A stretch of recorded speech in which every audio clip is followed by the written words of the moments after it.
coolest, most fun film festival in the world. Not to exaggerate.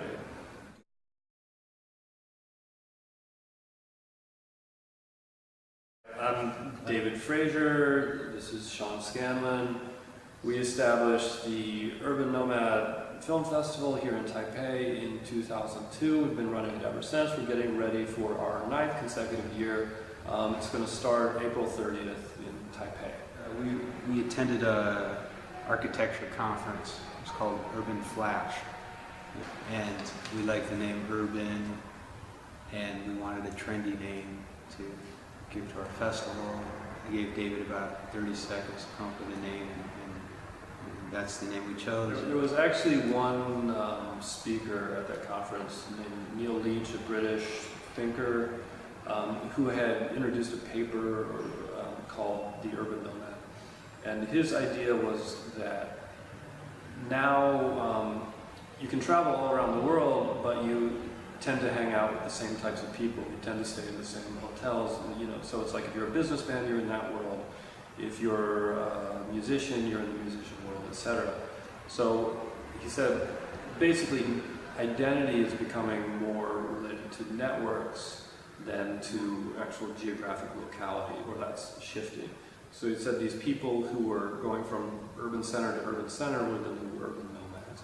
And we're like, yeah, that's cool, that kind of works for us. We're sort of urban nomads of our own, and maybe we can apply this to like a film community. I mean, in one sense, we're trying to involve the local community by letting them submit films and show their films, and we're also trying to inspire the local film community by inviting interesting films that we think are progressive or new or raise important issues that are maybe not raised here yet. It's like, in one sense, we're a node in a network of film communities. I mean, I'm opening envelopes from Sao Paulo, Brazil. I'm getting emails from Chile. There's one filmmaker who's saying, like, my piece is going to be late because of the earthquake. So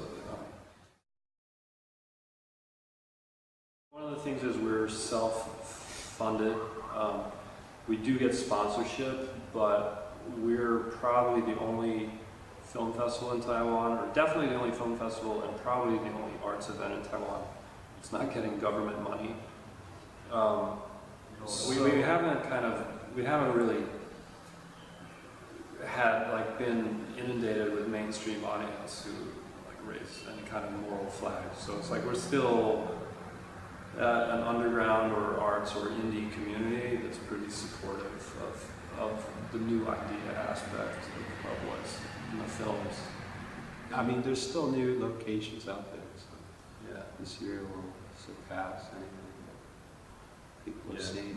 Last year we did at the Beiping East Road, this automotive, I don't know, is it parking, is a repair center, a vehicle repair center, and it was demolished a couple months later, so one only group said that we've been in there. We did something in Hong Kong with the Funk movie theater.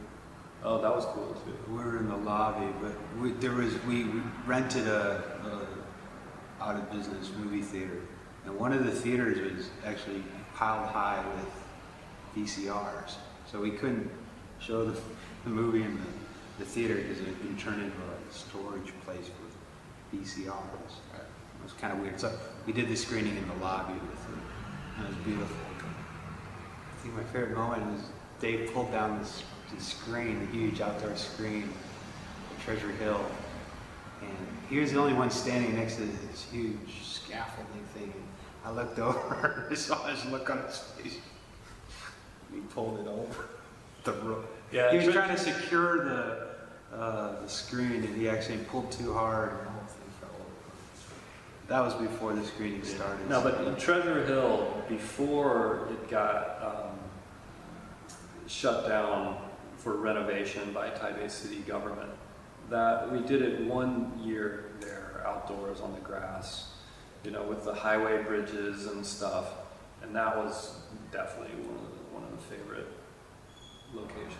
I think it started off, we couldn't afford it, so we just went for alternative spaces. And then once we had gone to the fabric market and asked the seamstress to sew us a screen, we had it and we discovered it's not really that hard to hang it anywhere. And with a digital projector, you don't have to be constrained by a theater to have a film festival. So basically, we just started working with really mobile, lightweight equipment, and just kind of kept going. Like, it's actually much more fun that way.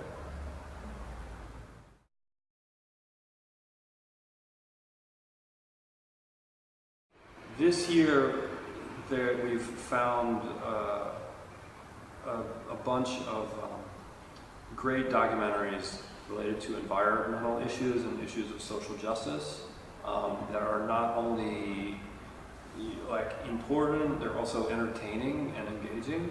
And so our theme this year is related to like environment, eco issues, especially what's going on in the ocean.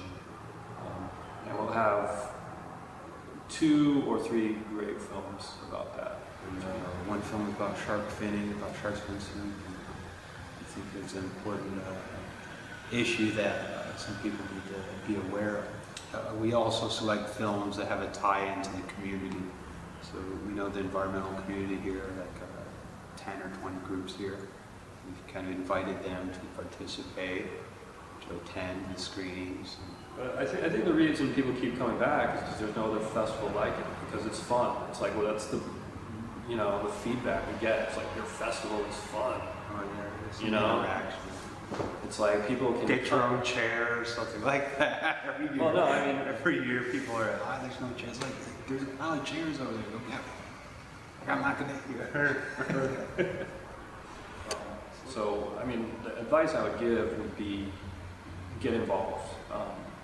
Okay, have events. If the event that is, in your mind's eye and in your heart is not out there, then go ahead and create it. Don't try to do it big. Don't try to compete with Hollywood. Don't try to compete with the Oscars. Don't try to compete with the Golden Horse.